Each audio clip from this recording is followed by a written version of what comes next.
Legend of Total War here, and today I want to talk a bit about Imperator Rome, which is the latest game announcement from Paradox Interactive. Now, those of you who have been following me on Twitch, a lot of people have been asking me, every now and again I guess, what games am I looking forward to in the future? Am I looking forward to Three Kingdoms? Those kind of questions. And I've said no pretty much on all accounts. I'm not really looking forward to anything. Until now. Now, I knew that Paradox was going to announce a new game, and it was a toss-up between basically a sequel to Europa Universalis Rome, which this more or less is, or Victoria 3. And I'm glad that they went with this. Now, I know a lot of other people were hoping for Victoria 3, but Europa Universalis Rome is older than Victoria 2. So I imagine that the next game that they announce will be Victoria 3, maybe in 2 or 3 years. So those of you who are disappointed by this, just, they'll do it. Victoria's a popular game. I'm sure that Paradox will do it. Anyway, so what does this game mean for the channel? And that's what I really want to talk about. Obviously, we can go through some of the mechanics, and I'll probably, from what I can see here, and I will do that at the end of the video, but that's not the primary thing of what I want to talk about. Obviously, yes, I'm hyped for this game. I'm definitely going to cover it. I hope it's amazing. Doesn't necessarily mean it's going to be. Obviously, Paradox will do things in certain ways that we can predict because Paradox does things in a very predictable way. This is more than likely going to be using the Clausewitz engine. It's more than likely going to have a DLC nickel and dime policy, and I have no problem with either of that. I know a lot of people don't like Paradox's DLC policy, but you also have to understand that the DLC policy enables Paradox to support a game well after its release. Whereas Creative Assembly, as an example, and I will be making a lot of references back and forth between Creative Assembly, Total War, and Paradox games in the various Paradox franchises, because it's relevant right now, because my channel is making the transition between between Total War and Paradox. Anyway, so like I said, Paradox games, they have these. Take Europa Universalis 4 as an example, like $300 worth of DLC, and I get it, it's annoying to have to pay that much to get the full experience of the game.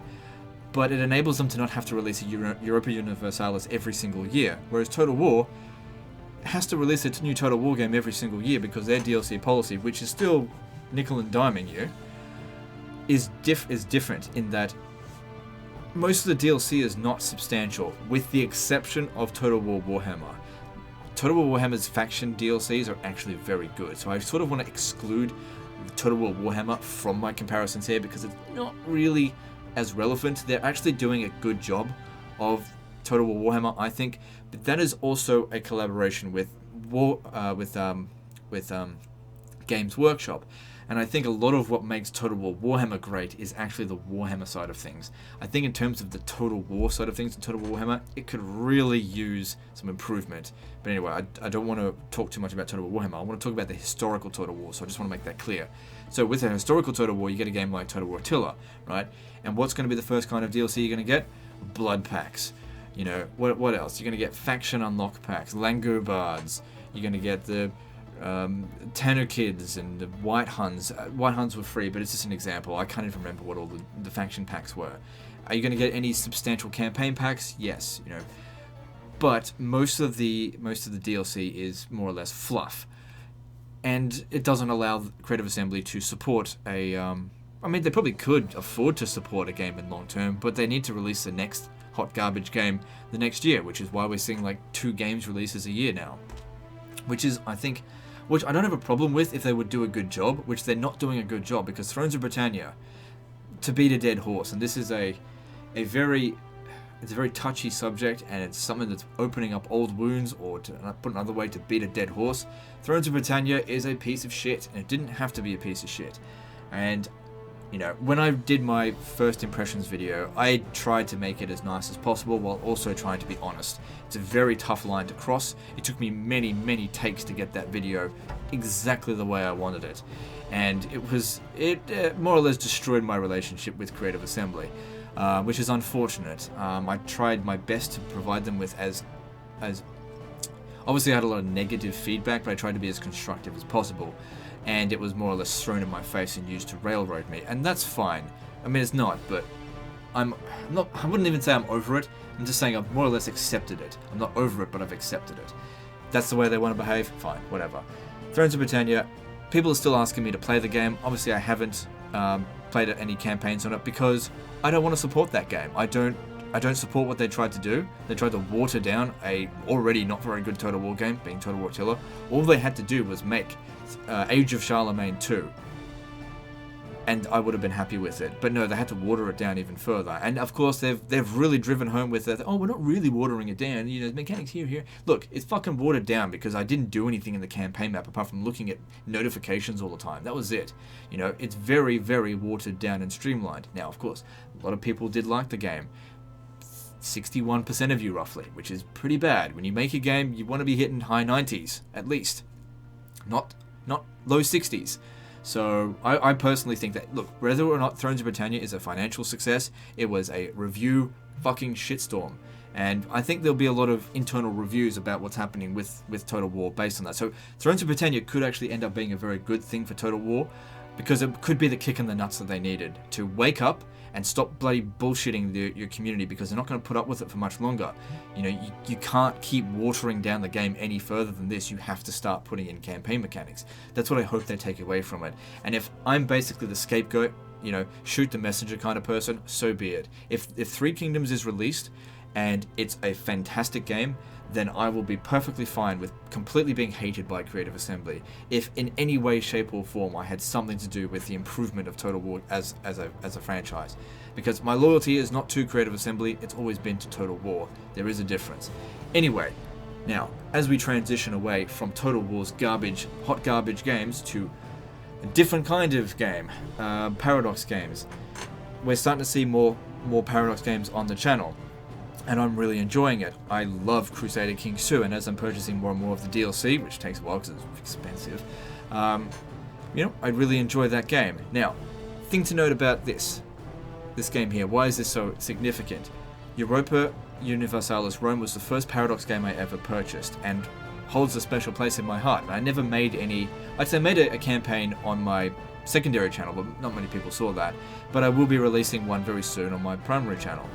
So, this has the potential to be the renaissance that this channel needs as I move away from Total War. I'm basically just not covering the new games anymore because I'm not enjoying them and they're just hot garbage. However, Paradox games are doing it for me. Now let's have a look at some of the images here. Also, the music in the background is from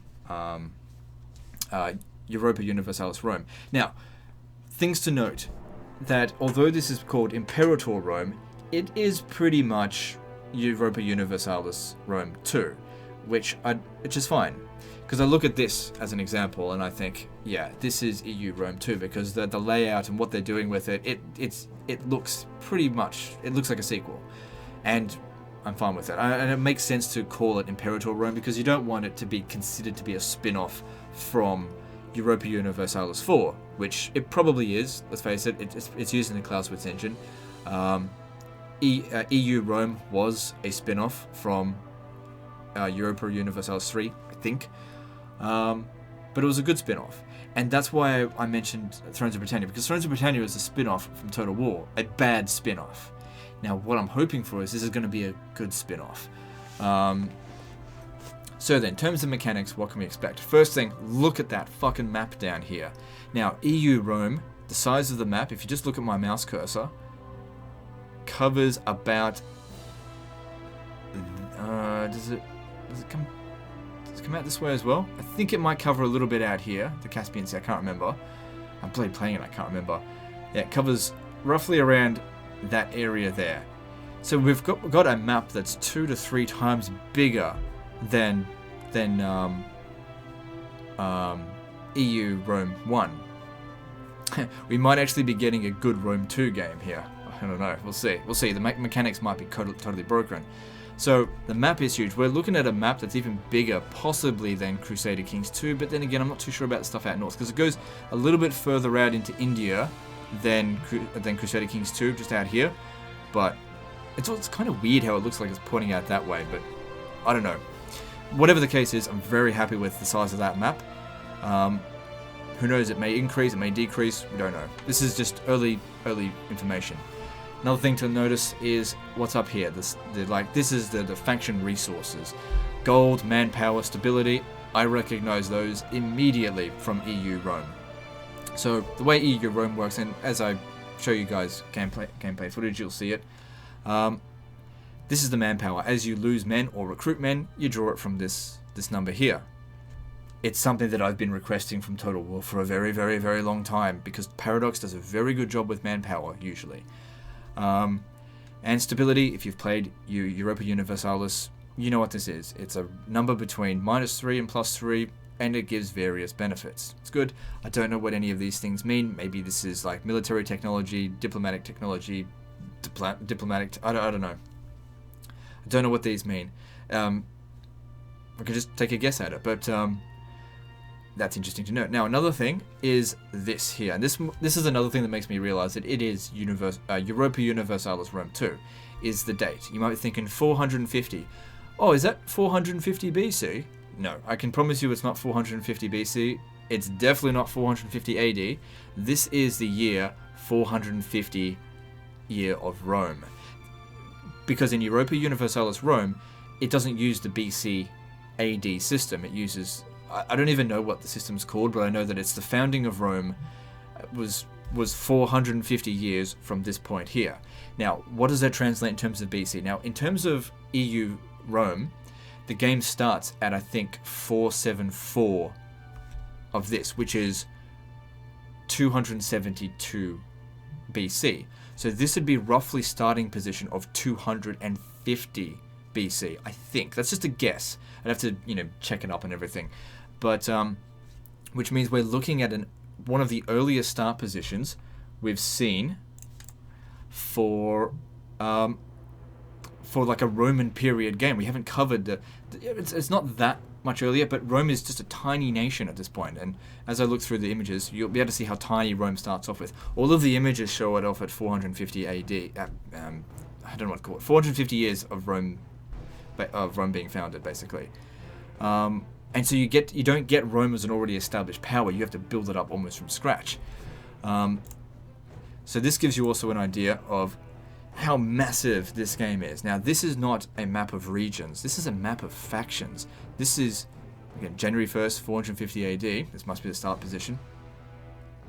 This is how big Rome is. Tiny. We got Macedon over here, various barbarian factions. You got Carthage over here, which isn't particularly large. You got Syracuse, all these different factions. Etruria, Epirus over here. And of course, that is just this portion of the map here. To think that there's that many fucking factions. All of them, I'm sure, will be playable as well. I mean, when you look back to EU Rome, the first one, and you guys will see this when I release the first episode, there's nowhere near this many factions in that game. So they've taken that game and they've pushed it into overdrive. This could be what Rome 2 for Total War should have been in comparison to Rome 1.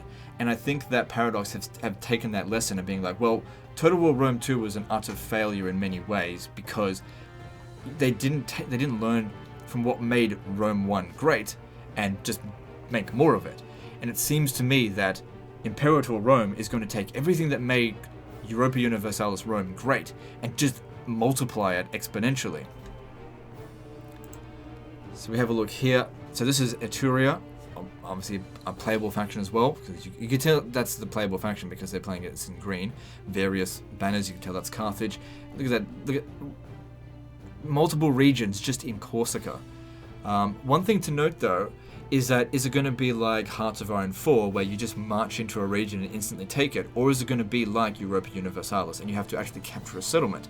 Because one thing I'm noticing is that there are tiny little settlements here, like really, really tiny, but I don't know if you have to capture them or not. We're not seeing any information like that, obviously. That doesn't mean it's not in there.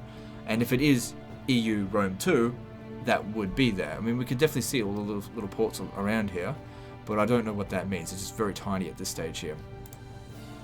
So we've got information over here that means absolutely nothing to me, apart from we can tell that there's going to be a tradable resource in every region, because that's, we've got Capua here with wine, hard to say, because it's similar to that. We've got iron, or maybe that's wood, hard to tell. That's another thing about Paradox games, it's very UI heavy. You got tiny little icons everywhere, hard to tell, but it seems like this is what it seems like. everything that was in Europa Universalis Rome is going to be in Imperator Rome. It doesn't seem like anything is being left out, at least from what I can tell at this stage here.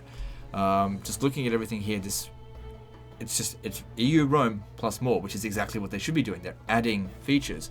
Now, last little image here. We've got the battles going on.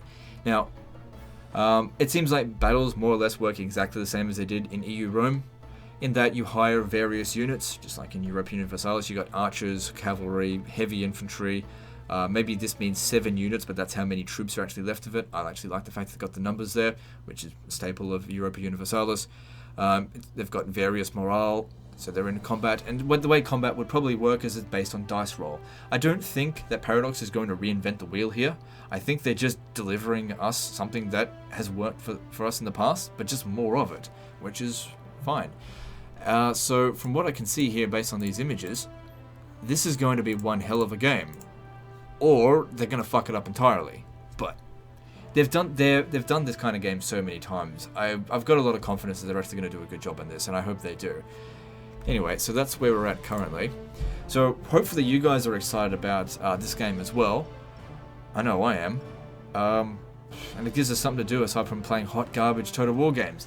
Anyway, I'll leave it at that, and leave me your thoughts in the comments below about what you think of this game, and also, I guess, the transition from Total War to Paradox. Let me know as well, how many of you guys are pissed off at the fact that I'm, basically abandoning Total War?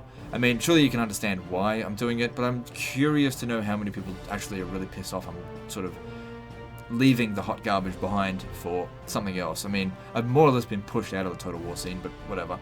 Anyway, that's the end of this one, and I'm hyped. I'll see you next time, fuckers.